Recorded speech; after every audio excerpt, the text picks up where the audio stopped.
Another beautiful day in Lexington, Kentucky. Day number 2 of the Lexington Selected Yearling Sale is coming up this afternoon beginning at 1 p.m.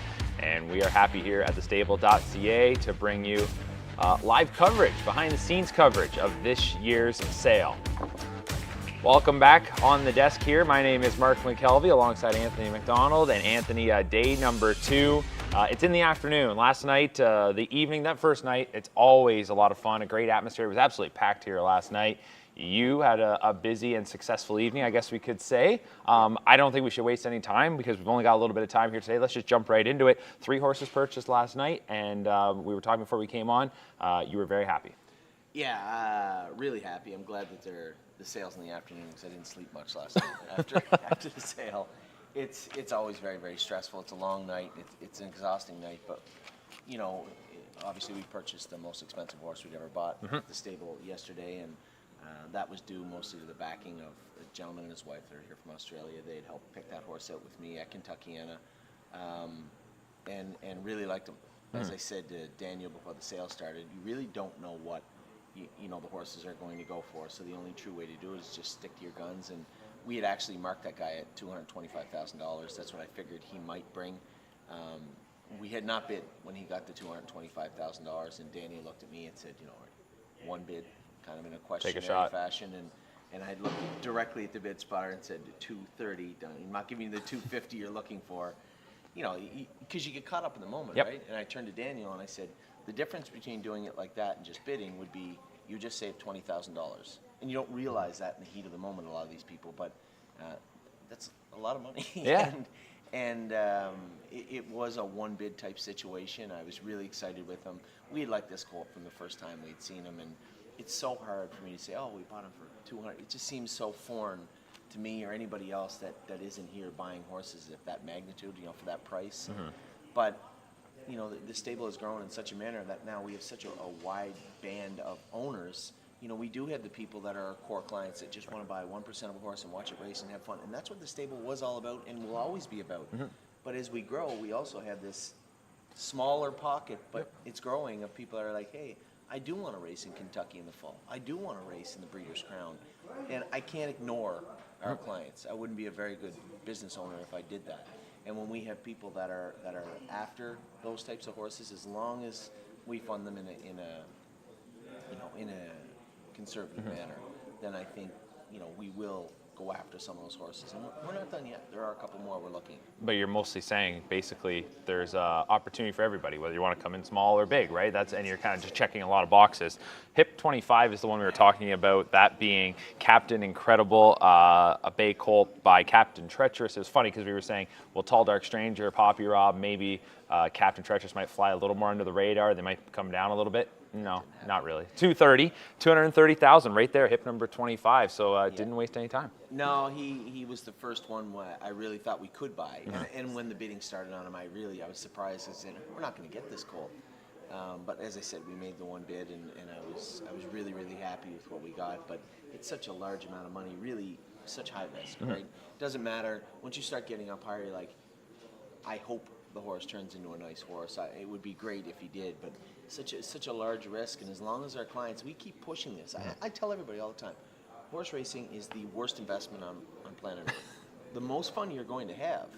You know, as long as you can lean towards discretionary funds. And what you and I might have earmarked to go out on a Friday with, or in the fall at Lexington, is not what some other people do. And I'm aware of that also. But looking at these horses should be, and at the stable, mostly are born from discretionary funds, the purchase of them, and it should be. And that way it keeps it fun for everybody. Mr. Cordina understands very well exactly what he bought last night.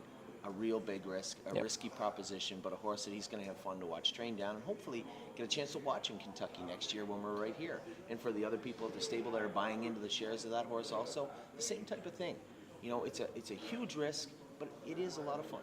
Absolutely. Now, you've already gone out this morning and looked at your purchases. We've got videos put together. We'll go to those in a little bit, so I don't want to spend too much time because you'll probably dive into those in the videos. But next up was HIP number 31, a propulsion filly for 100,000 named Grand Slam Deo. Propulsion. When I saw that one pop up, I was very intrigued.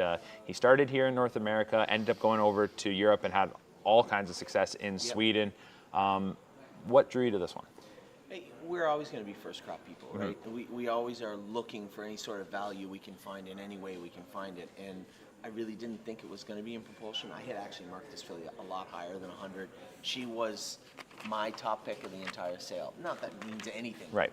But when I looked at all the horses I looked at and I tried to assess some sort of value to those horses, number 31 was my favorite horse of the whole sale.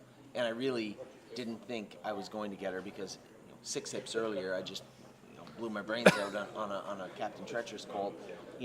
My heart was still stopped. And I really didn't think we were going to get her, and to end up buying her for 100, it sounds so stupid to say, geez, I think we were lucky. But the average last night was 188,000. I really thought that she would bring a lot more than that. I liked this filly. I liked everything about her. I liked her video, but I liked her as a horse. We talk about, she's got a great page and her video looks great. All that's wonderful, but we don't get to race the catalog pages and the videos. We got to race the horse. And every time I pulled her out and looked at her, I think I liked her even more. And this was a horse I just thought that I would really like to have, and we were lucky enough to get her. So, truthfully speaking, on the pacing side, which was a more shallow pool as far as what we wanted, on the pacing side, we got what we wanted. And on the trotting side, we've already acquired what I thought was my top pick of the whole sale. So pretty hard for me to be sitting here unhappy. You still got to go sell all the horses, but very, very happy with what we made. Those 2 purchases for sure. I know it's hard to say that 100,000 is a bargain, but last night, I swear, every time I looked up at the screen, 6 figures, and it was the money was absolutely flowing. Surprisingly, actually, the sale was down a little bit last night from last year's first night, but I think it just speaks volumes to how big last year's first night was, and it was only down 2%. It was pretty much flatline. Hard to believe when I read that too. I'm like, that can't be possible. Right. But it just seemed like every horse we looked at was just a little bit higher than I thought they'd go for. I think we had maybe 9 horses realistically, or 10 or something on our list for last night that we thought we'd take a crack at. Some of them were outlandishly high. Everybody had Mission Brief's daughter out. Just thought, who knows? Maybe, first crop sire, 800. Yeah. So it's, and you feel silly. I talked to somebody after, and they said, you really thought you were going to buy that filly? I think I could buy all the horses I priced. I wouldn't take the time to price them if I didn't. Right. But if you go into the sale and think, I can't buy that one, I can't buy that one, I can't buy that one, guess what? You're not going to buy any horses. So I feel a lot more solace in just pricing all my horses, knowing that's my price. And if I get the horse, I get the horse. And if I don't, it wasn't meant to be. And that's the only way that anybody, that I certainly can stay grounded at a sale and try to keep the emotion out of it best I can. Now, 31 Grand Slam Deo, that propulsion filly we talked to, is actually dual eligible, Kentucky and New Jersey, which right there, that should almost boost the value or the price of the horse like that because of the opportunities you've got, right? Yep, yeah, that is one constant, that when you're dealing with dual eligibility, if you look at the horses that you might have thought sold a little bit less, I bet you they were single eligibility. Yep. And that's not fair to them.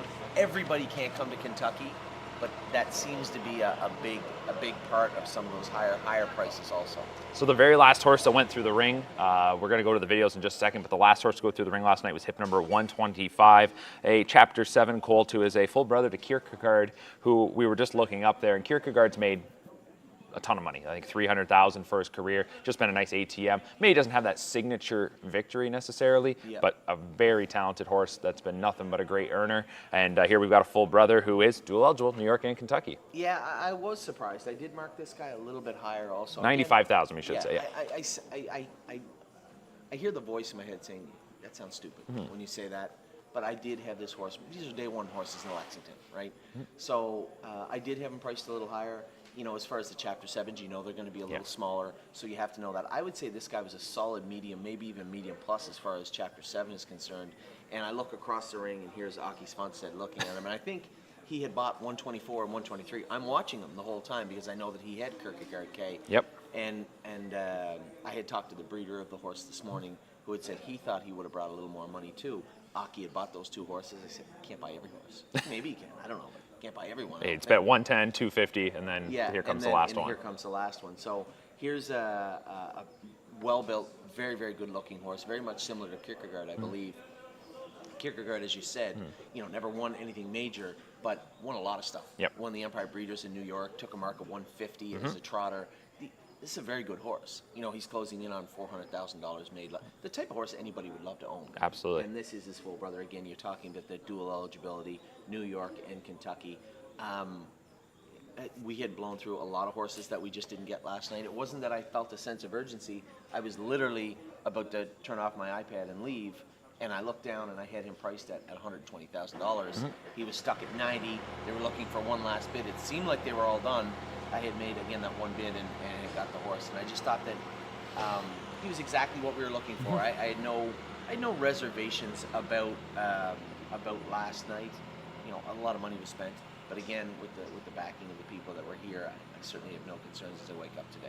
Pacing colt, trotting filly. So pacing filly today, and then all the boxes. We'll see. We will see. Yeah. Let's take a look. As Anthony mentioned, I had a chance to go out and visit with those purchases from last night. Let's take a closer look.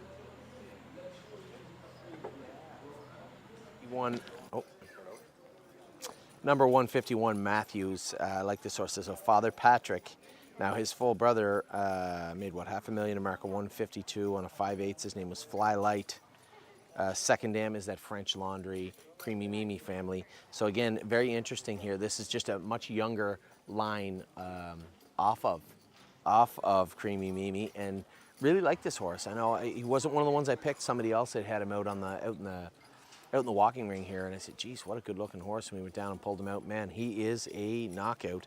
Pennsylvania, Kentucky eligible. Father Patrick, son, April 5th foal, out of the credit winner mare, Hustle Heart. Now she had, as I said, Fly Light, a number of other horses. And if you don't know Fly Light, which truthfully speaking, I don't know Fly Light, I certainly know everybody in this second dam. So a really strong family, a really tough, durable pedigree here. And really interested in number 151, Matthews. Can you walk him down for me, sir?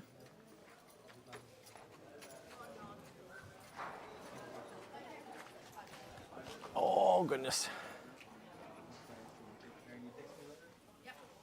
Who do we got next here? Yes.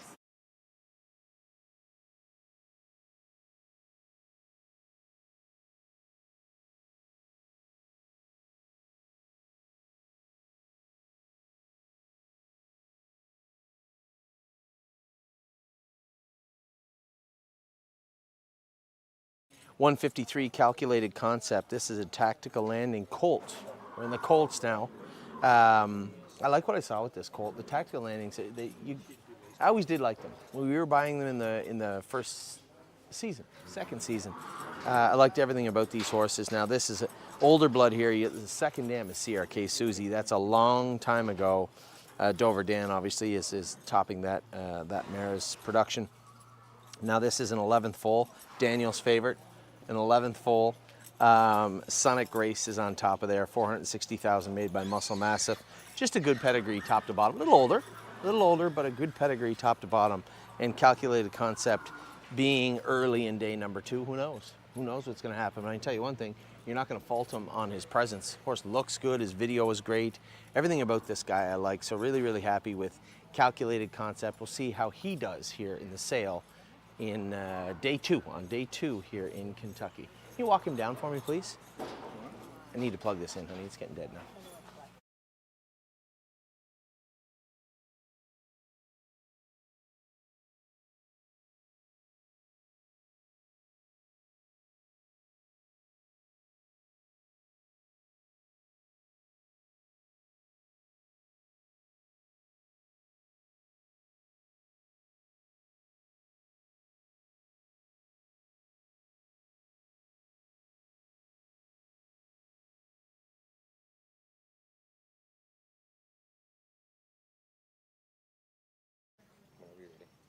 Number 168, 7 Carnivals.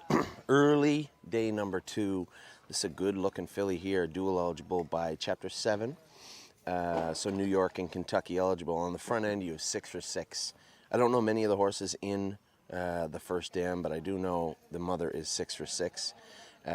Second dam, much of the same, decent pedigree. Again, high producers, and then self-possessed down in the third dam. Now this would be a horse that was interesting But until you look at the horse, herself, just a beautiful filly, absolutely, much like the last one we showed you, just very well put together, very, very well proportioned, especially when you're thinking, when you're going into New York, you have to think, well, there's a lot of half-mile tracks involved with New York.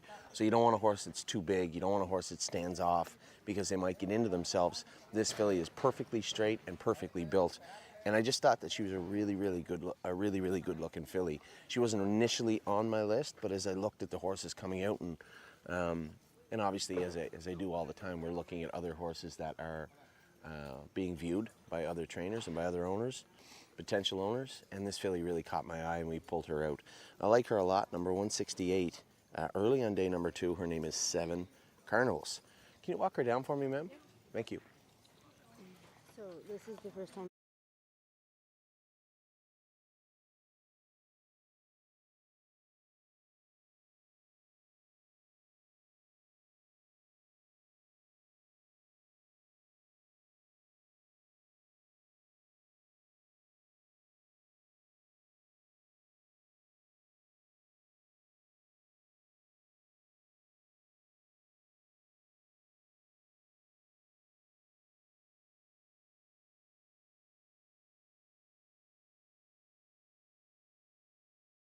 Sale, as you can imagine. Most of them are on day 1. Eris Mia, this is chapter 7, sister, right here by Tactical Landing. She's on day number 2. And it's odd because chapter 7 is an older horse, but this mare's only had 7 foals. 6 of them are winners. And man, a lot of the Tactical Landings are almost too big, too leggy, too long. We talk about the immaturity on some of them. Some of them aren't, but a lot of them are. That's why they do rather well at 3. But this filly, man, this is a May 11th filly also. A May 11th Tactical Landing filly who's a sister to Chapter 7. She is a knockout to look at. I liked her video, and quite frankly, when I saw her video, I thought she was actually bigger than this. She's not a giant, but at the same time, she's kind of well put together. Can you walk her down for me, sir? It's hard to find any faults with this filly that I could. Anyway, maybe somebody else has. I just thought she was going to garner a lot of attention. Have a lot of people looking at her. This is a really, really, really good looking filly. Number 169, Eris Mia. She is a New Jersey and Kentucky dual eligible May 11th foal, selling here on day number 2 in Kentucky.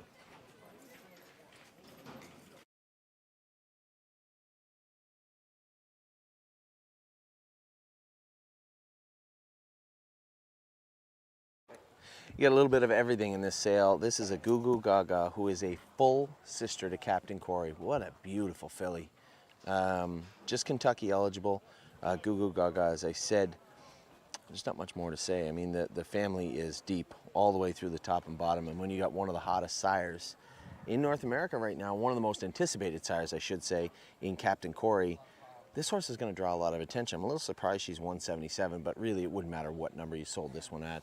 She is going to garner a lot of attention. Lovely as you. Only Kentucky. Brown filly, February 26th foal. Hip number 177. She looks really good. She's pretty chill also. Just a really, really nice filly. This sale is so full of talented looking fillies and colts. And it is every year. It just seems like this year, so many horses we looked at just piqued my interest. So 177 on our radar. I can't imagine this is a horse that we can afford at all. And we're going to be watching. Number 177, Lovely as You. That's great. Thank you, ma'am. Ready? So number 201 I thought was pretty interesting. 1, it's a colt, not a filly. 2, it's got single jurisdiction with Just Pennsylvania. It's an Always Be Mickey, May 21st. My God, that's a big horse for May 21st. Really, really big colt, single jurisdiction, and a little bit, I'm going to say a little bit toed in, a little bit pigeon-toed. So an interesting proposition here. You got a very, very strong pedigree. This mare's had 3 foals, one of them being Nighthawk, a betting line, who made just under $500,000. The second dam is Beach Gal in that pedigree, and a number of other horses. You see the mother to Ammo in there also. And the third dam is a Tokyo. Had a Toki in it. A very, very good family, top to bottom. I find it hard to believe that this is a May 21st foal. Wow. Big, huge colt. So again, you don't have that residual value as a broodmare. And it also, this colt also single jurisdiction, not Kentucky, just Pennsylvania. So the type of horse that, who knows what this horse will bring. And very interesting, it would be a, this is a top pedigree and a good looking colt.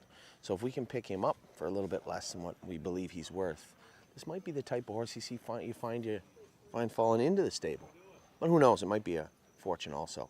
But we're here to look at the horses we might be able to get and bring you the videos so that you can see what we're looking at. And I'm definitely looking at number 201 Night Show on day number 2 here in Kentucky. Thank you very much. Oh, can you walk him down? Oh. Okay, the Concord's Mickey Mouse built the house, and they got like 8 horses. Do we like any of them? We don't need to go that way. Unless you Oh, we don't need to go that way? Well, it's win back.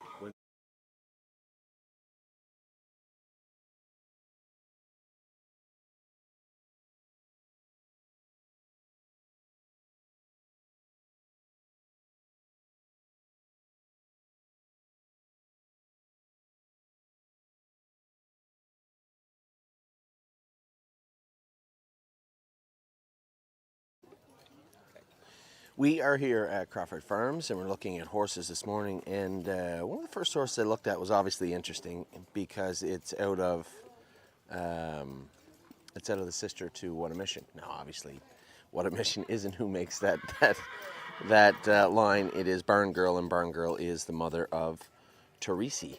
This is a February 3rd. Jeez. See, she's got her uncle's size.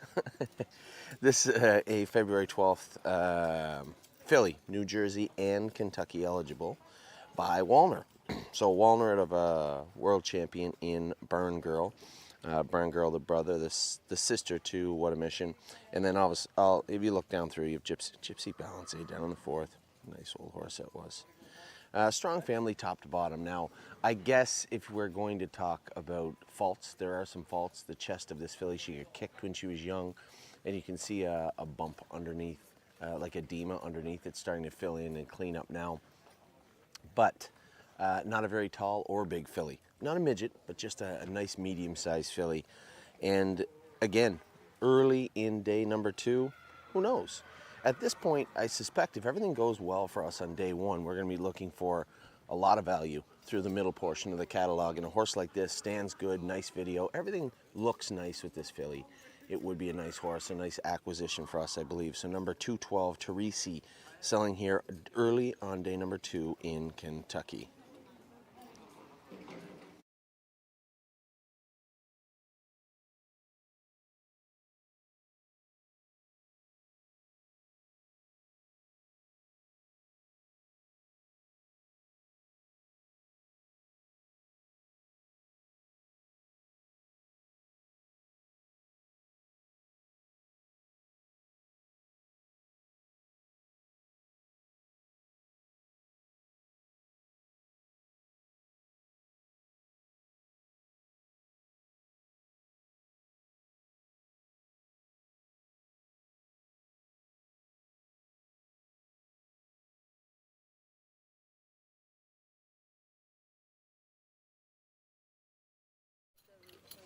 Well, I can tell you what, I had a number of people, as you can imagine, message me last night saying, hey, Anthony, geez, that was a nice horse you bought, nice horse you bought.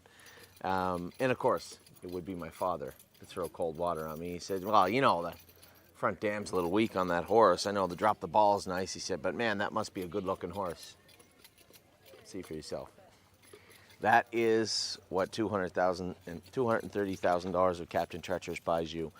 It's a lot of money. Listen, it's hard to quantify that, and it's hard to try to justify spending a lot of money on a horse, especially when we're here at thestable.ca.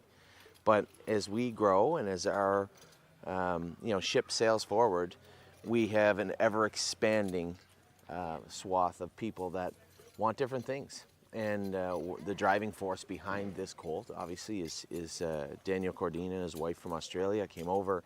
He likes Captain Treacherous. He has a couple of Captain Treacherouses, I believe, in Australia, and his mare is going to be in foal to Captain Treacherous. So we had an opportunity to go out to Kentuckiana.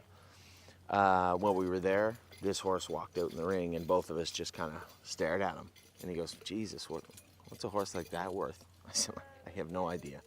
day one Lexington, number 25, looking that good. I said the only saving grace, I suppose, maybe, is that Tall Dark Stranger and Poppy Rob Hanover are now on the market also in his jurisdiction. So I don't know.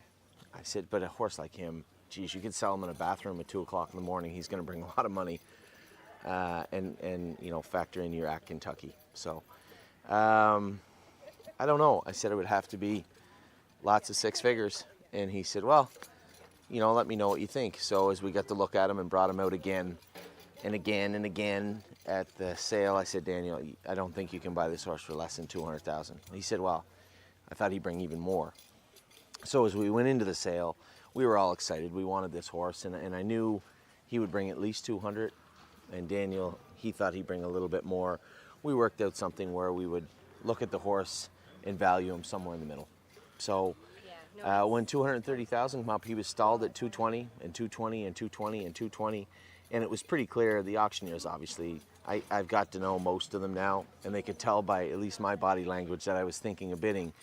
So two of them were looking at me, and I looked right at the first one. I said, I made one bid. I said $230,000. They wanted $250,000, obviously, but we made one bid and we ended up with the horse. Everybody was happy, but then it came down to exactly how do we pay for this horse? Who's going to buy this horse? And when it came to Captain Incredible, it's not that hard. You know, Daniel wants a large share of this horse. There's a number of our clients that want some, but I did want to keep some shares, and I'd asked the group of people that were here, you know, I'd like to keep some shares for our clients, for the thestable.ca clients, because although it's a lot, it is for everybody also. And we agreed upon it, and there's going to be 15 shares go up for sale for this horse this morning at the stable. Obviously, those will be first come, first serve shares. So for any of you like me that are pretty enamored with this colt, you will have an opportunity to buy some shares of him this morning. Can you walk him down just a little bit for me? Interview that guy up there, Bob Brady. That's the guy that runs all this. I can introduce you to him. I think you interviewed him last year too, if I'm not mistaken. Which one? The guy in the middle? No, the gentleman with the blue shirt and the tan belt. The funny, yeah. So Captain Incredible, pretty incredible looking colt. You're not going to find a much nicer horse than that here on the grounds, or any grounds of any sale. Number 25, Captain Incredible. He's our horse now. We purchased him last night for $230,000, day one, Lexington. Well, a number of horses yesterday we were very, very interested in. It's such a difficult thing to try and price day one horses at Lexington, right? It's like trying to price water in a drought. You just never know what you're going to have to pay. And I told everybody in the show, we price our horses and we try to stick to that. We did that with number 25. Although the price was a lot, that's exactly where we were thinking he would go. Our other horses we actually got for a little bit less. Now this guy, I had priced him a little tiny bit higher than what we paid for him. We paid $95,000 for him, but again, this is top class pedigree. This is a full brother to Kierkegaard K, who made $365,000 and ended up taking a mark of 150-3. I mean, it's pretty hard to outdo that. And you're gonna look at the guy, especially after we just looked at that giant Captain Treacherous, you're gonna say, wow, he looks kind of small. He's actually kind of medium, even maybe a little larger as far as Chapter 7s are concerned. They always run small. It's like when you go to the sale and you look at the Better's Delight, you're like, oh my God, that's a small horse. They're all that way. And this guy is a solid medium as far as Chapter 7 is concerned. The one note I wrote on the right side of my catalog was he's a perfect size for New York. He is dual eligible, but he is first and foremost a New York bred, eligible also in Kentucky. Full brother was a champion. He's made, what, $400,000, $365,000 and taken a mark of 150-3. Very similar build, very similar animal. And I thought, hey, you know, here's a real nice horse at the end of the sale. Last horse of the day. Did we get any value with him? According to me, we did. But we'll find out, I guess, in 9 or 10 months. Kierkegaard K's full brother, Memento Mori. Really, really good looking colt here. Sold on day one, the last horse to sell on day one here in Lexington. He's ours. He'll be coming home with us to the stable, hopefully race next year in Kentucky and maybe New York also. So, with that, I'll let you guys go. I am done with the videos for today. Those are 2 of our 3 purchases We'll make a video of the other one later on this morning.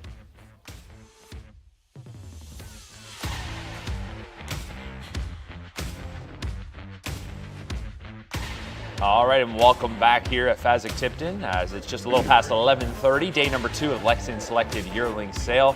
Mark McKelvey, pleased to be joined by another special guest, Daniel Cordina, joining us. And Dan, we met you last year when you came over for the sale, and my understanding it's been another fun trip here to America. And last night we were talking about right off the top with Anthony, you were able to acquire a Captain Treacherous Pacing Colt, hip number 25, Captain, incredible. I know you wanted to get a pacing colt, and you really like this guy. You were telling me you thought he could have gone for double what you ended up purchasing for. That's right. We saw him at Kentuckiana, and he would come out of the stable, and I said to Anthony, I said, "Oh, geez, he's a nice colt. He's a nice colt." And he looked at him, and Anthony went through his page, and he just put buy. and basically when we come here, we had another look at him. He looked better than what he did at the farm, and then he even looked better again the day after. And and I've said to a lot of people that I think he's the best colt I have ever seen in any sale here in America and in Australia. So high praise right there. Yeah, very nice colt. Very nice colt. So very happy to be part of it.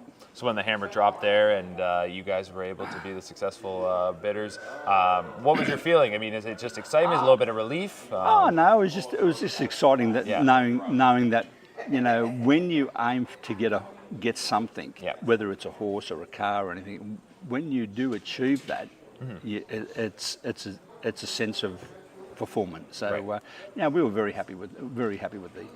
I mean, looking at the page here, obviously a Captain Treacherous, they continue to have success. I mean, we were saying a little bit earlier over the last couple of days that with some of the new sires coming in, like Tall Dark Stranger, thought maybe the Captain Treacherouses might slip a little bit. Not really the case here. Yeah, no. Well, look, even back in Australia, the Captain Treacherous has just eaten everything else up. They're really doing a job down there. His service fee in Australia is now $30,000, and I've got a mare I've put to him, and it's funny. It's on the same breeding lines as this one. It's out of a Western Terra mare. I've got a Western Terra mare at home, and putting it to Captain Treacherous. Hopefully, we'll get another one. Success, right? Exactly. That's what the goal is, right? That's exactly right. And that's the thing. I mean, you came over here obviously not just wanting to watch. You want to participate. You want to get a pacing colt. And Anthony was talking about it. I mean, when you buy a horse like this, the goal isn't just to have a nice racehorse. You're hoping to be in some of the big races. Well, that's exactly right. Look, we had a bit of success with a horse called Arsenal last year. I haven't yet to see him race. I've seen him race on the videos, but I haven't. I've been in the States since the 3rd of September. He's raced 3 times, I think, and I've been in other parts of the States at the time he's raced. So I've missed all his races. So, but anyway, it's good to be a part of it. So. Absolutely. Tell us a little bit about how things are going back home for you this season. Well, and I mean, I can see your hat right there. I recognize that name. Well, the Tab Eureka has just concluded on. Actually, the race was on the 2nd. Of September, and we flew out on the 3rd of September. My brother and a good friend of ours and myself bought a slot in the slot race. It's $2.1 million race. It's likely to increase in value over the next few years. We did have fortunate enough to have the second favourite in the race, but unfortunately, horse racing is what horse racing is. It didn't pan out as good as what we expected, but nevertheless we were part of it. We've got it for another couple of years. I'm on the hunt now for another pacer, another 4-year-old for next year's Eureka. I think I found one. I'm not going to say who it is, but a lot of people watch this, and I'm not going to give away. Play your hand yet. I'm not going to. But I'm going to see the horse race in about 4 weeks, and then I will probably make a decision after that. So. What was the reception to that? I mean, I read the headlines. Now we got the richest race for standardbreds in the world, and I know these slot races. They've been trying it back home in Ontario. Mixed success, right? Yeah. And there's only so many people that maybe can purchase these slots, but the way they did it, a little bit different. Correct? Yeah. No. Well, what they did, they advertised that the fact that there's 10 slots. They're $300,000 for 3 years, so that's $100,000 a year. And the prize money is worked out, $1 million for the winner, and then so on, just breaks it down. But the reception from the start, we got mixed reception from the breeders. It was a mixed bag. Some were okay with it, some weren't okay with it. But as the race got closer, the momentum built, and towards the end, it really got exciting, and we had the biggest crowd at Menangle since the opening. Is that right? Wow. And it was just a great night to be a part of it. So we didn't run anywhere, but it's still being part of the thing. It was great. So Menangle's got it for another 2 years. So we'll certainly have a couple of horses racing over in the next couple of years. So it'd be good. That's what. Hence, I thought I'd advertise the Eureka. Absolutely, absolutely. So, I saw that right there, the Eureka. I love the name of it. Yeah. Lastly, before we let you go, Yep. what's the plans for the rest of the trip? When are you going home? We're going home. We drive up to Chicago tomorrow. Okay. My wife and I have done a road trip since we landed in Dallas, and then we've been all around Little Rock, Atlanta, up to Canada and into Michigan and all northern Michigan and up the Upper Peninsula and things like that. So we're on the way home. We go up to Chicago for 2 days, and then we fly out on Saturday to go back to Sydney. So it's been an awesome trip, I'm sure. Yeah, it's been a great time. Caught up with a lot of relations and because I've got a lot of family here, so.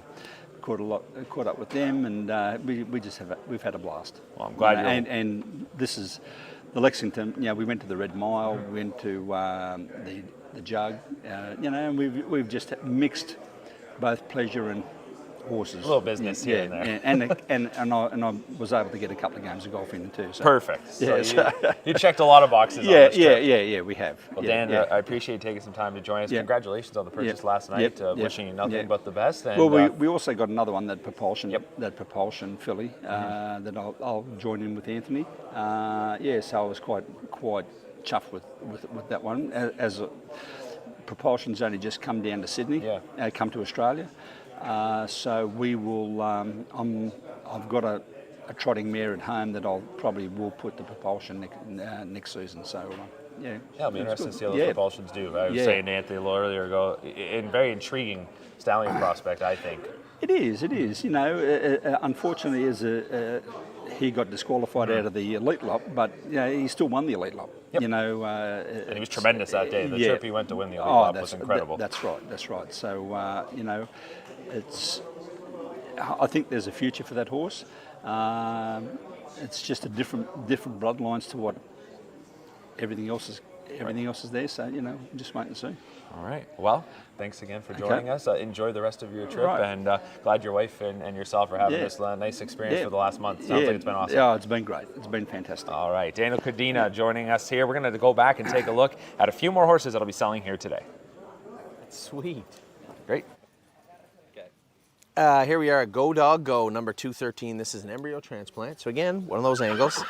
Pennsylvania and Kentucky eligible. Now, over at Hunterton, we looked at one of my favorite fillies in the sale, the one at a Mission Brief. Everybody loves a filly. Everybody's gonna have a good look at her on day one. This is a day two colt, embryo transplant, dual eligible, Pennsylvania and Kentucky by Green Shoe. So again, see how much this Green Shoe, the Green Shoe sweepstakes, so to speak, plays out here in Kentucky, how that storyline plays out. This is a First colt, second foal out of a Muscle Hill mare by Green Shoe again. So a young mare out of Southwind Serena, who obviously is the mother of Mission Brief. So go dog go. What? Nothing. Tell you after. What are you going to tell me after? I lost? Oh, Amy's making fun of my pool, my pick in the football pool. Still, I thought they'd win. It's not my fault. Go dog go, number 213, a embryo transplant son of Green Shoe, out of a sister to Mission Brief. So, can you walk him down for me, sir? So yet another horse in day 2. Tons of horses to look at here in Kentucky. Is there going to be rebates and is there going to be 60 cents on the dollar for Green Shoe? I don't know. I'm skeptical now. It may not be the case at all. It may sell exactly for what they would have if he had a fantastic year. You never know what's going to happen here in Lexington. I want to be ready for whatever does happen so that we can find value wherever it may be offered. If it's in number 213, go dog go, then so be it. Thank you.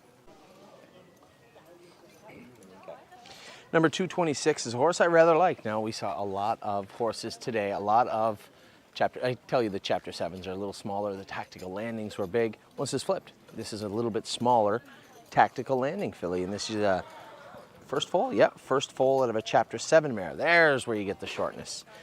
First foal out of a chapter 7 mare that made $248,000. Looked like a pretty nice filly. At 2, a mark of 56 and 4. On a half, so pretty nice looking filly. The second dam is Lucky Ava. This is a good family, top to bottom, but I like it. Her video was great. She is a very nice filly. She had a great demeanor when she was in and out of the stall. I've seen her at least 3 times, and looks like a chapter 7, so I guess she gets that from mom, but put together really, really well. Again, a Kentucky and New Jersey eligible trotting filly.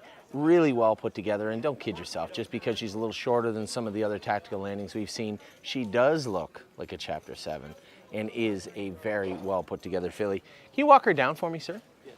Thank you. No, both, I guess.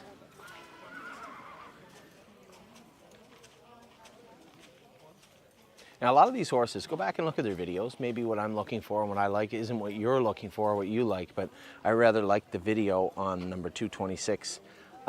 She is a little more shorter and stouter than some of the tactical landings we've seen, but it doesn't matter. They come in all shapes and sizes, and man, she is one good-looking filly. Number 226, Lady Landia. Oh, from Allrush. It's Jeff Grill's crew. First foal from a Chapter 7 stake-winning filly.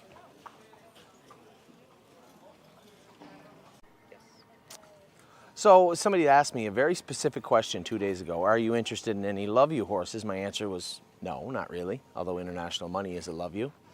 But I'm going to look at all the horses we can, and I saw this filly was out in the ring here, and I watched her walking around, and at that point I went and looked at her page. This is Walner Payton. This is her sister by Love You. Kentucky eligible also, so Love You, Goo Goo Gaga, a lot of those horses that come in, they're only Kentucky, which is fine. Somebody said, well, they're only Kentucky. Well, Arson left for 1 start to Pennsylvania, and Pickpocket stayed here all year. I don't mind the state of Kentucky. There's lots to offer for these horses. And when it comes to the Kentucky program, it's growing, it's getting bigger and getting better. And there's certainly no issue with just it being Kentucky. So this right here is a Love You sister to Walner Payton. Now, again, as I like, there's not just Walner Payton here. Bar Hopping is in the second dam. I mean, just a ton of talent all throughout this page. This filly's not a big filly, but she is really well put together in her video too. Go look at her video, number 250. She's got a really nice yearling video herself. Moves real fluid, real nice. Got a strong demeanor. But again, not a big, tall, strapping filly, just a really, really good-looking horse. So number 250 is a horse that is on our radar. This is a Love You sister to Walner Payton. Her name is Call It True Love. Can you walk her down for me, please, ma'am? Yeah, or ignore me. It's fine, too. Can you walk her down for me?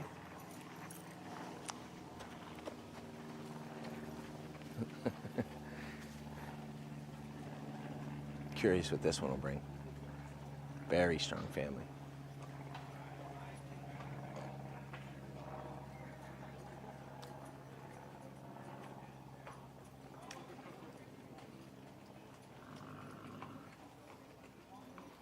like her. Thank you. Thank you. 255 Timely Blessing, an April 28th green shoe filly. Again, when I made my list up, I talked to many of you about how I thought the green shoes might be discounted. I'm not so sure now after I hear everybody talking about the same things here in Lexington. But nevertheless, I did find something that I really liked, and this is another one, a filly by Green Shoe. First foal from a $100,000 winning Man of Many Missions mare. Second dam very strong, third dam strong. Lots of stuff to look at here in this pedigree page, but aside from all the pedigree page and things to look at, is the filly herself. Really, really good looking filly. Put together nicely. I liked her video. I liked everything about her. I saw her at the farm. I liked her, and I like her just as much here today. Sharp eye, well put together. Can you walk her off for me, sir?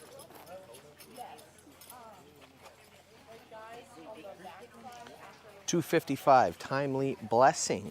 This is a day 2 horse here in Lexington, selling from the Kentuckiana consignment.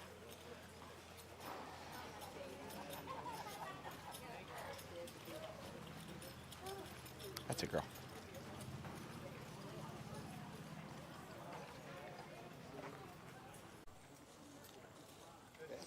I think this is one of the strongest pedigrees you're going to see on day 2. I could be wrong. I'm sure there's lots of nice horses on day 2, so maybe I shouldn't say that. But this is one of them. This is a Father Patrick filly, dual eligible, Pennsylvania and Kentucky. March 29th foal out of the Ice Duchess, who made $774,000. She was a Muscle Hill in the second dam. Ice Queen, who made very little, but her daughter, Ice Attraction, so the sister to the Ice Duchess, also made $730,000 by Muscle Hill. And in the third dam, this is where it gets really cool. Southwind Serena is in the third dam. Now, Southwind Serena is Mission Brief and Tactical Landing, and all those good horses are down here in the third dam. So you get this super strong foundation and lots of good pedigree, good blood, and lots of speed all the way up through. So Father Patrick, last year I was saying, the Father Patricks will likely be discounted, and they all went high. You might see the same again. Father Patrick's had a good year. We certainly did with Father Patrick. This is one of the more impressive horses on day number 2 that I've seen so far. And that's not to say she's one of the best. There's a ton of really good looking horses on day number 2. This is one of them. What's her name? Shatter Me, Pennsylvania and Kentucky. Day 2 filly, number 256, Shatter Me, is a real good looking filly. Can you walk her for me, sir? Thank you. Yep, that's fine. That's a knockin'.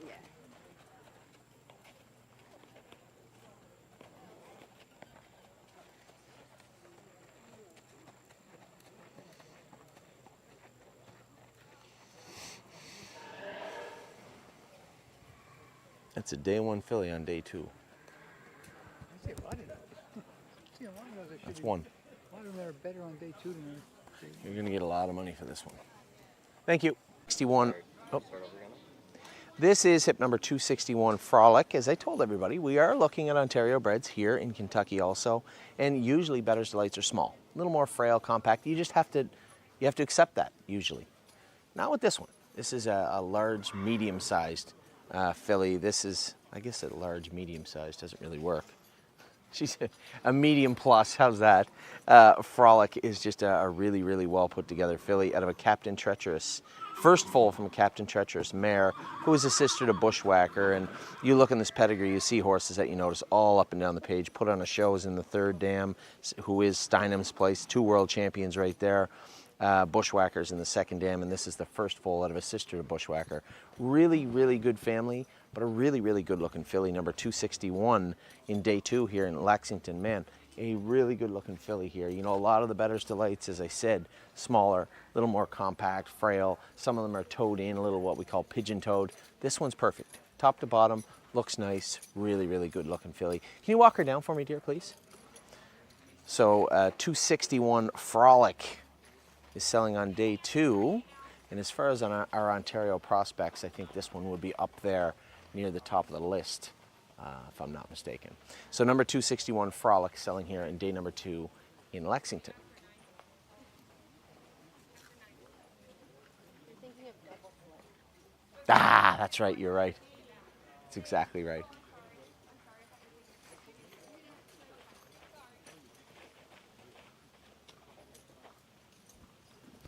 That's great. Thank you, ma'am.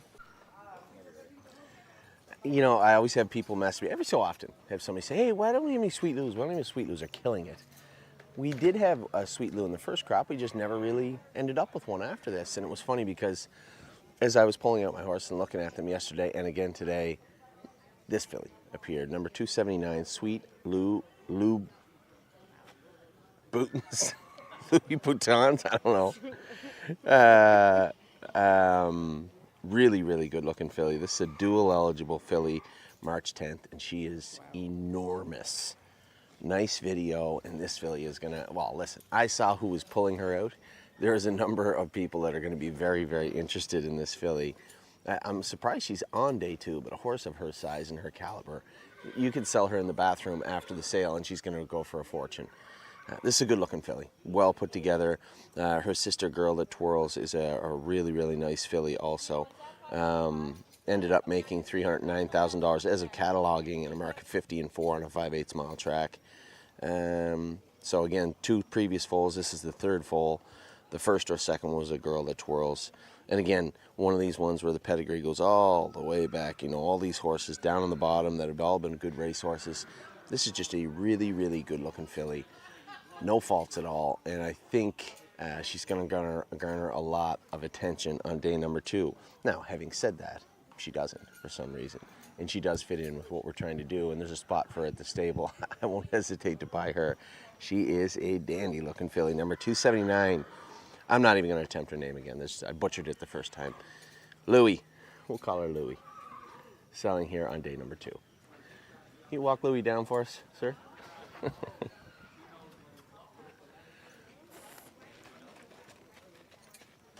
I forgot to watch Per Lucky last night. I fell asleep before he raced.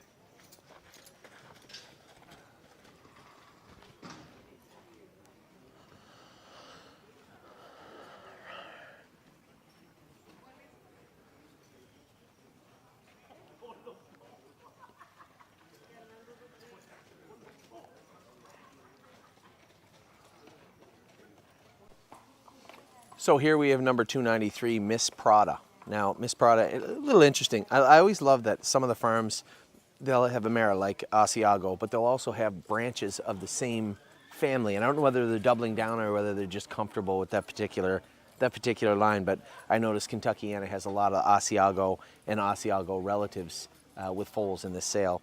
This is one that I liked. I saw this horse at the farm in Kentuckiana, and I saw it again here yesterday. I saw it again here today. This is a green shoe filly, May 27th. Now that's actually a decent sized May 27th filly. I love this horse's video, and I liked her demeanor at the farm.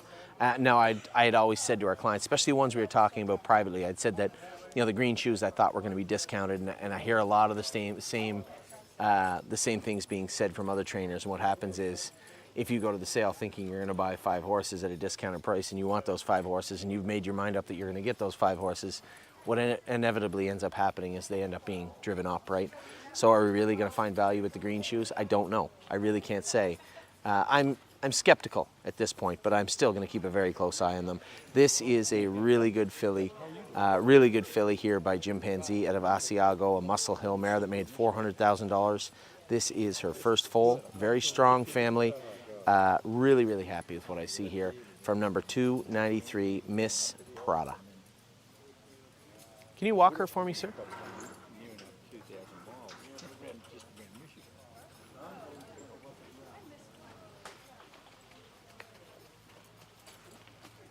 That's a girl.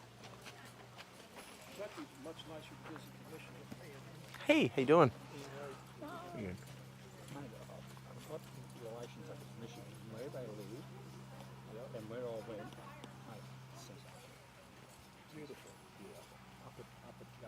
Thank you very much. Ready? So we talked earlier about the Better's Delights, how they're a little bit smaller, and this guy fits the mold pretty perfect. He's put together really well, and he has one sister, Blazing Belle. She was second, paced 51 and 3 in the Commonwealth final. Let's see updates here on this mare. 52,000 made, timed in 51 and 3 as a 2-year-old. But again, as you're going to hear a lot in this sale, at least for me, That's not where it's all at. It's all in the second dam. The second dam is Precious Beauty, who is the mother of Tall Dark Stranger. So a lot going on with this horse. Ontario and Kentucky dual eligible colt, March 24th colt. Lots of pedigree to look at here. Really, really good looking colt. Nobody's going to miss this guy. But back in the sale a little bit, $297, the latter part of day two. Day two is a bit of a marathon here. Both here and I find it at Harrisburg also a bit of a marathon. So who knows? A couple of people might have left, a couple other people not paying attention. You never know when you're at a sale. And when it comes to $297, I get a pretty good idea what this guy's worth when we're going to be watching him very, very closely. $297 crack shot selling on day number two. Can you just walk him a bit for me, sir?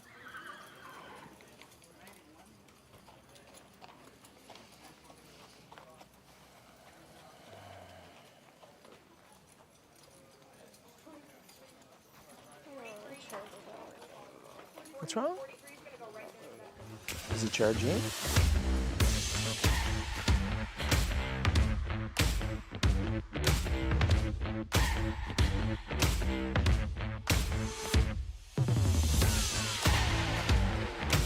All right, the Lexington Selected Yearling Sale continues. Day number two is coming up. It's a 1 p.m. start for today's session. That'll be the start time today, tomorrow, and on Thursday.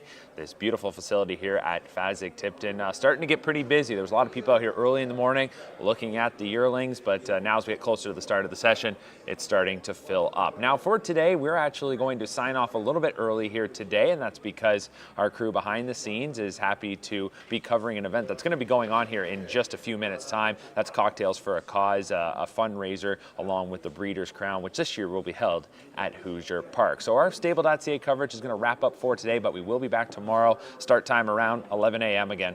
We'll stick with 11-ish. I don't want to put anybody on the spot and say anybody was running late today, but hey, Cam ran away with the microphones. So, on behalf of Anthony and everybody behind the scenes, my name is Mark McKelvey. Enjoy your Tuesday afternoon. We'll catch up on everything that goes on today tomorrow morning when we do come back. But once again, if you want to follow the sale, go to LexingtonSelected.com. Live stream results, everything you need is right there. Have a great afternoon, everybody, and we'll talk again tomorrow.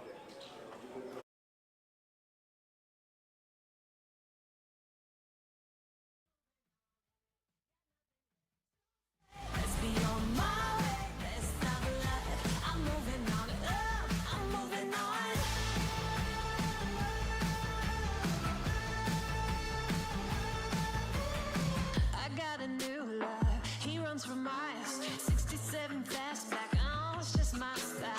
We're headed down, down, down the road. Just enjoy the show, watch me as I go. Shut it both ways before you cross me, baby, 'cause I don't break for boys. I'm moving on. Hey, hey, I'm moving on. Hey, got nothing left to say. Let's be on my way. Best of luck. I'm moving on.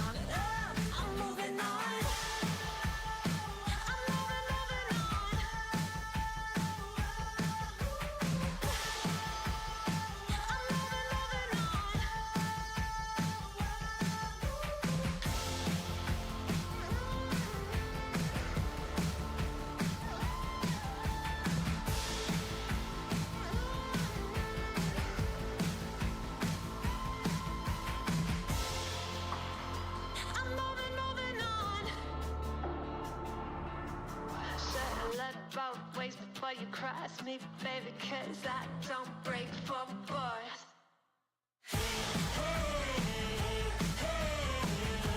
I'm moving on, hey, got nothing left to say. Let's be on my way, best of luck.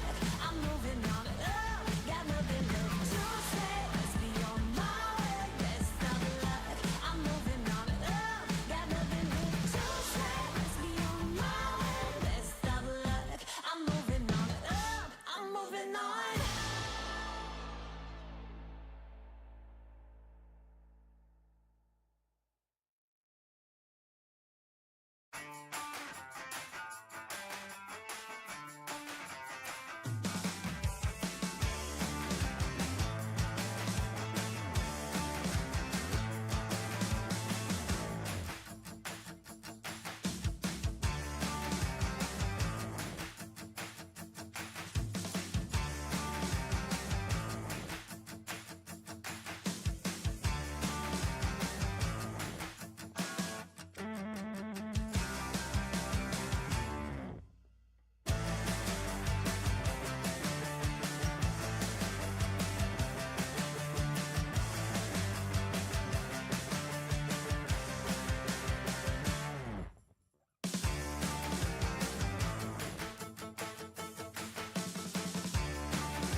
this because we're going to try to go fast through this part. You will talk Okay. to the stable recovery, the mayor and Martin. I will. Yes. Could I have everybody's attention, please? Could I have everybody's attention just for a few minutes, please? People move their damn table. I just want to welcome everybody and thank you for attending this annual Breeders' Crown kickoff reception to bring awareness to the upcoming Breeders' Crown. We really appreciate your support. When Marvin Katz started and was passionate about having a charity component for Breeders' Crown, I'm sure not even he envisioned what it would become. It's become an event inside of an event, raising over $1.4 million for local charities for our host tracks. I have to acknowledge and thank a number of people for their support and effort in continuing the success of the Breeders' Crown Charity Challenge. Certainly Marvin for his initiative and foresight in starting the Charity Challenge.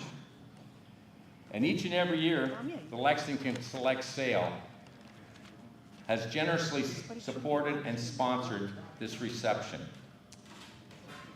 So Randy Mangus, David Reed, Bruce Brinkerhoff, thank you once again. All of the stallion owners who donated breedings to this year's auction. We couldn't raise that kind of money without you. Tim Conkle for his efforts in gathering the roster of this year's stallions.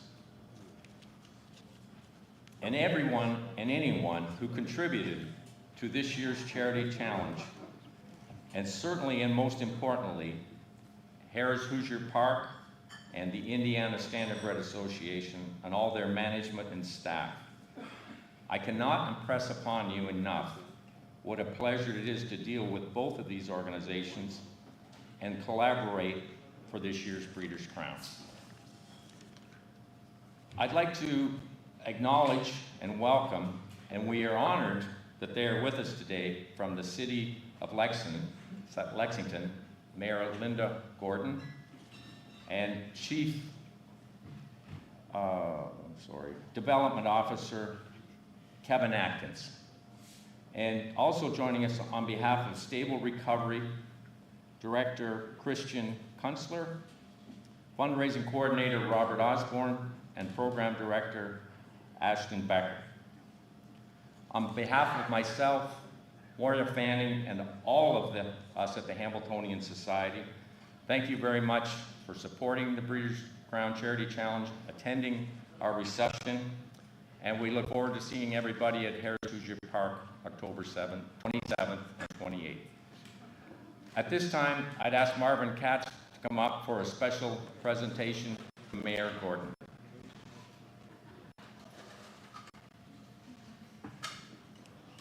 Hi, everyone. This is a room full of friends. I greatly appreciate John's comments, but the real gratitude, the real champions of this enterprise are the people in the harness racing industry. Each and every one of you participated and have welcomed every effort we asked of you to give back to your communities. Every community that harness racing is a participant of and has had the Breeders' Crown has received a tremendous amount of monies to local charities. And that only reflects on the greatness of our industry and the power and the goodness of the people that are involved in it. To each and every one of you, I say thank you. Well done. Mayor Gordon, this has become a regular occurrence, and it's the beginning of the Breeders' Crown celebration, and I hope this becomes something that goes on for many years to come because it's a great event. And you've shared in this, and you make it just so much better. So I'll be brief and say, great to see you again. Great to see your people to the charity that you selected. I welcome you, and please come up and join us here.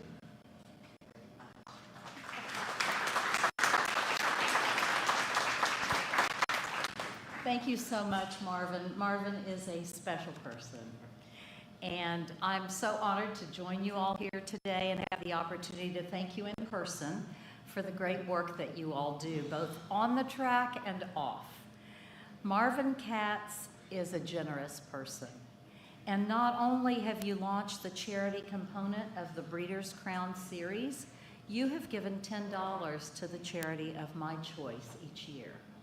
This year, I have chosen Stable Recovery Group, a component of the tailor-made School of Horsemanship. And I believe we have right here with us Christian counselor, the director and founder, Robert Osborne, the funding coordinator, and Ashton Becker, the program director. And I'm a real believer in second chances. This is all about building people, and the Stable Recovery Group is in the business of second chances. They provide a safe, stable living environment for men in early recovery from substance use disorder with a focus on equine-related training and employment. We're very proud of our city's historic roots in the harness racing industry, from the sales floor here at Fasig-Tipton to the Red Mile to our beautiful farms. Lexington is indeed the horse capital of the world, and we welcome you and thank you.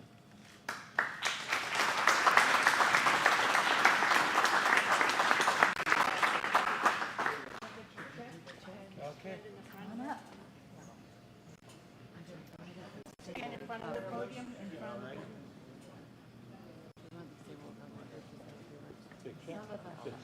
Yes, it is a big check. No, I mean the size of that. I told you. No. Okay. Yes.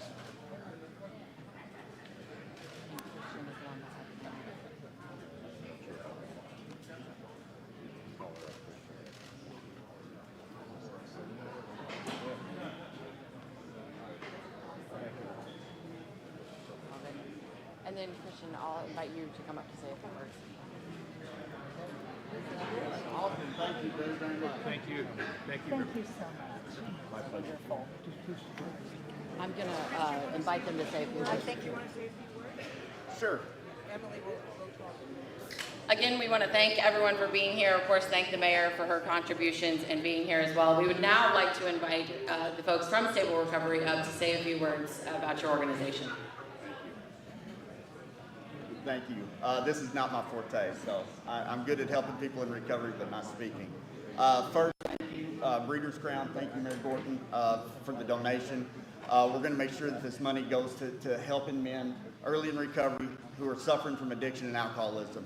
And unfortunately, that's a dire need here in Lexington, Fayette County, and the state of Kentucky in general. But we're going to fight the good fight. And with the emphasis on the equine industry and equine training, we've been able to, what we feel like is make a huge difference in men's lives. And we look to continue to do that. Thank you.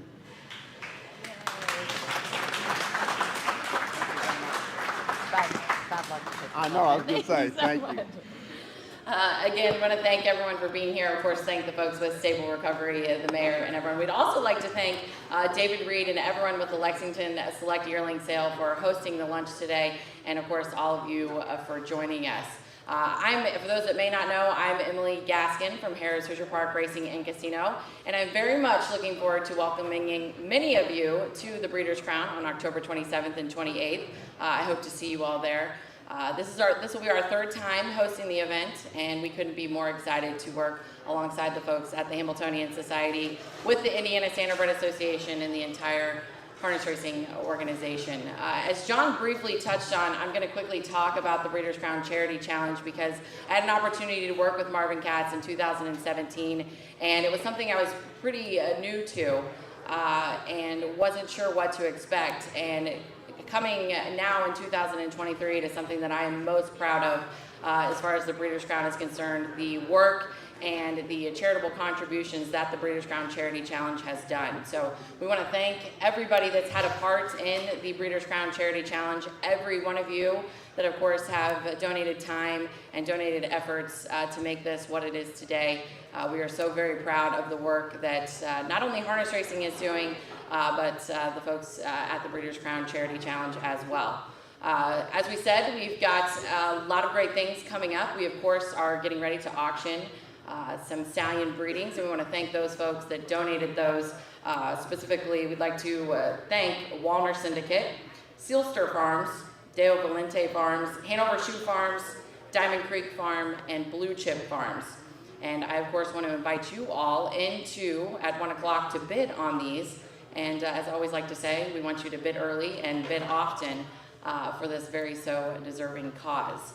Again, want to welcome you to Lexington, and of course, welcome you to Harris Hoosier Park on October 27th and 28th.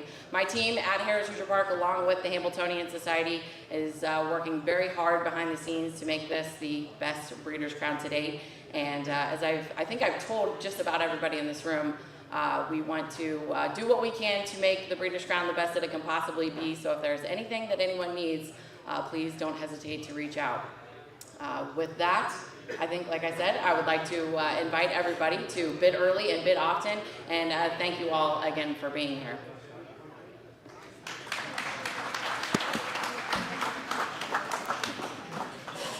No, you want to turn that off?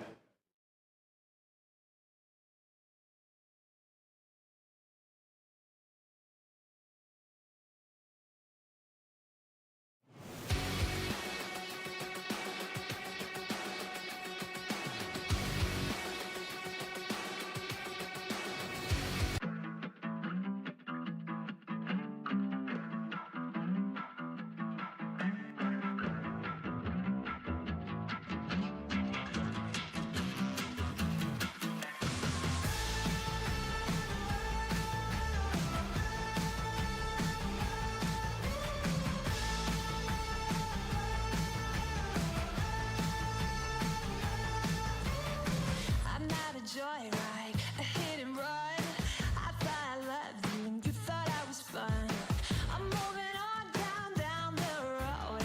Watch me as I go, watch me as I go. Should I look both ways before you cross me, baby? 'Cause I don't break for boys. I'm moving on. I'm moving on. Got nothing left to say. Let's be on my way. Best of luck. I'm moving on. I'm moving on.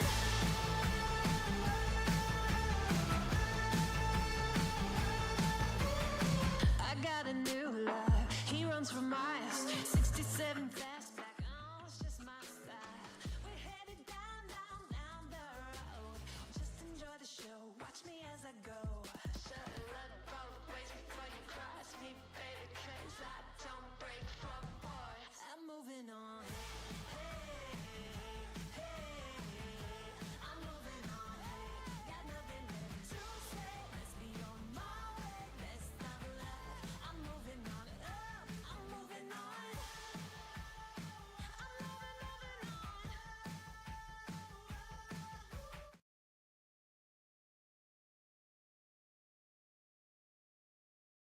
I wish. Ready? Standing by with Mayor Linda Gordon, and we are very so glad to be joined with you, Linda, today. And we were talking a little off camera.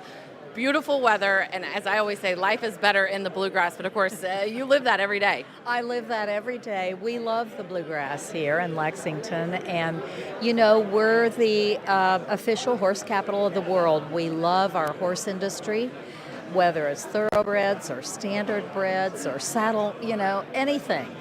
And it is so important to us to have the racing industry here and our horse farms and, of course, the beautiful weather that we're enjoying. Very much so. You're talking about all of the breeds, of course, but harness racing in particular, standardbreds, we've really seen a resurgence in the state of Kentucky, and that has to mean so much to the state in general. Yes, it's a huge impact, and we have gone from several hundred to several thousand. And, you know, this is jobs. This is horse racing, which is wonderful. We love that. The harness is such a unique industry, and it's good for everybody here and everybody in the business. And, you know, just the fact that you're here joining us today, I think that goes a long way and says how much horse racing means to the state of Kentucky. Yes, it's a big industry, and we want it to continue to grow, which it is. Well, again, we want to thank you for joining us, and thank you for being here today, and we're going to go and enjoy this beautiful weather. Thank you. Thank you so much. Mayor Linda Gordon here at the Breeders' Crown Charity Challenge cocktail reception.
Standing by with Marvin Katz, of course, founder of the Breeders' Crown Charity Challenge. And Marvin, I spoke a little earlier about it, but this is a project that I know that is so near and dear to your heart, and it's just got to be so rewarding to see where it's come. I'm thrilled, proud of it, profoundly grateful to everyone that's involved, but particularly to you and all the people at Hoosier Park, your team, and all the racetracks that participate to this. This is the right thing to do, and it's a wonderful thing, not only for our industry, but for the communities that we participate in and share in.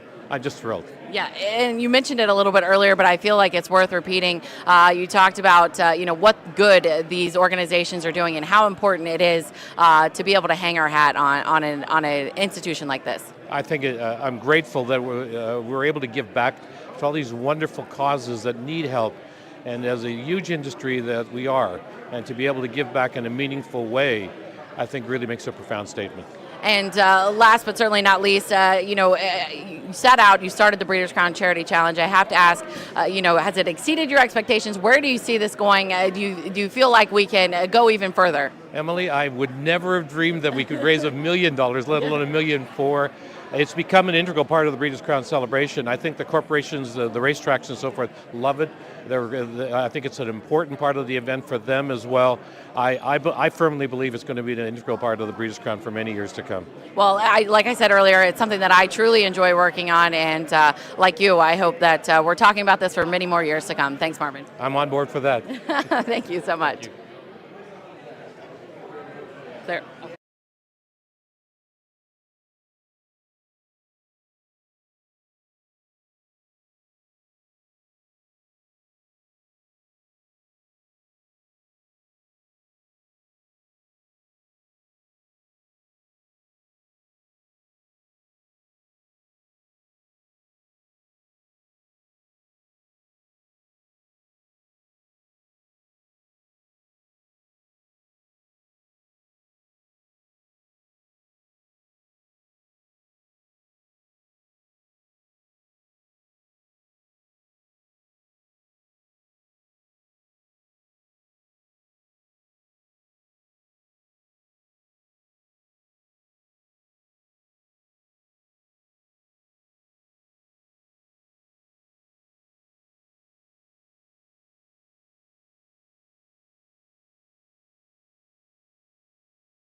Standing by with Christian from the Stable Recovery Group. And Christian, I've got to ask you first, talk to us a little bit about Stable Recovery, how this came about.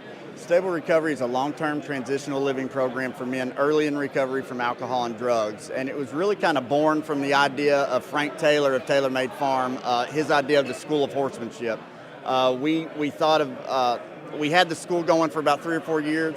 We figured it needed a housing component to it, so we started Stable Recovery last year, and it's been a huge success so far. A huge success in that, and we made the donation today. Talk to us a little bit about what that money will go directly towards and how that will help your organization. Well, we're a fledgling nonprofit at this point, so any amount of money, especially this amount of money, will go a long way. We're trying to improve our housing, improve our programming, and add staff so that we can better serve our men. And talking about Stable Recovery, obviously a group that is near and dear to probably many folks in the horse industry's hearts. Talk to us a little bit about how we can get behind your organization, where we can find you, and if folks want to donate. Well, our website is www.stablerecovery.net, not .com, and also you can call 859-551-7322. All right, we love it. So stablerecovery.net. Of course, you can get on there, get more information. And again, want to thank you guys for coming out and, of course, all the great work you do. Thank you very much. Appreciate it. Thank you.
standing by with Brad Grant. And Brad, as I understand, you were handed the baton for the Breeders' Crown Charity Challenge last year at Woodbine, and what a successful job you guys did up there.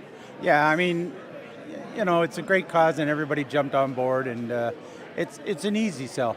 Yeah, very much so. And I wanted to talk to you a little bit about that. You know, we talked about the Charity Challenge and what good it does, and you know, your thoughts as far as what it means to not only the Breeders' Crown, but to harness racing as a whole. Oh, it means a lot. I mean, I'm on a hospital board, and we raise funds for healthcare, which is very close to me, and this is kind of along the same lines. I mean, it's to help the industry, to help people getting involved, to help people that need help, and horses tend to do that. And of course, talking about the Breeders' Crown Charity Challenge and the good that it does, but we're looking forward to the Breeders' Crown as well. And you know, the Breeders' Crown Charity Challenge is kind of the cherry on top. But the Breeders' Crown itself, and I have to kind of put you on the spot, you've obviously had quite a bit of success in the Breeders' Crown events. Is there one, maybe a memory that stands out in your mind? Well, I mean, the first one is always the favorite, and it just happened to be at Hoosier Park. So I'm hoping I can get that warm and fuzzy feeling again this year. We hope so too. Look forward to welcoming you back to Harris Hoosier Park, and of course, wish you the best of luck. Thank you very much.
Welcome to eat, enjoy some food, and of course some cold beverages. But we also want to invite you to get in there, and the stallion auctions are going to start here in about 5 minutes. So we want to make sure that you're in there. So if you'd like to bid on a breeding, please make your way into the sales pavilion. Right through it. So we can share.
Standing by with the man, the myth, the legend, Bill O'Donnell. And Bill, obviously no stranger to success with an event like the Breeders' Crown, but talk to us a little bit about the Breeders' Crown and what it means to win one of those coveted events.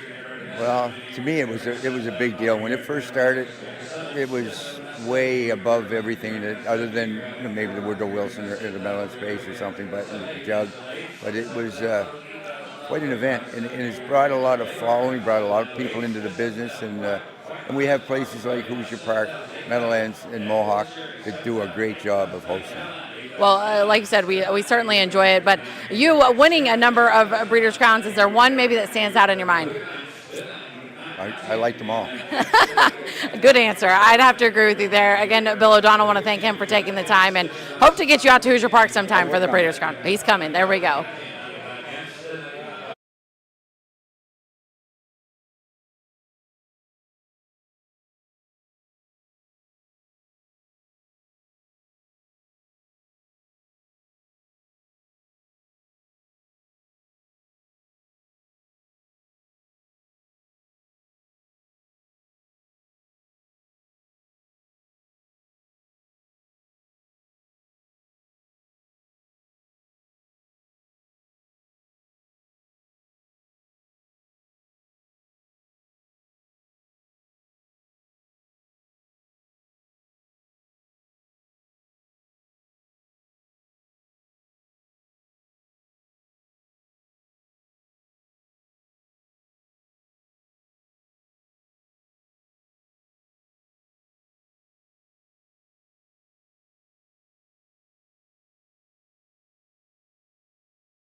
I want to thank you, of course, for tuning in and joining us for the live stream of our Breeders' Crown Charity Challenge auction. Thank you for tuning in. And, of course, we want to invite you to the 2023 Breeders' Crown at Harrah's Hoosier Park, Friday, October 27th, Saturday, October 28th. First post at 6 p.m. And, again, we hope to see you there.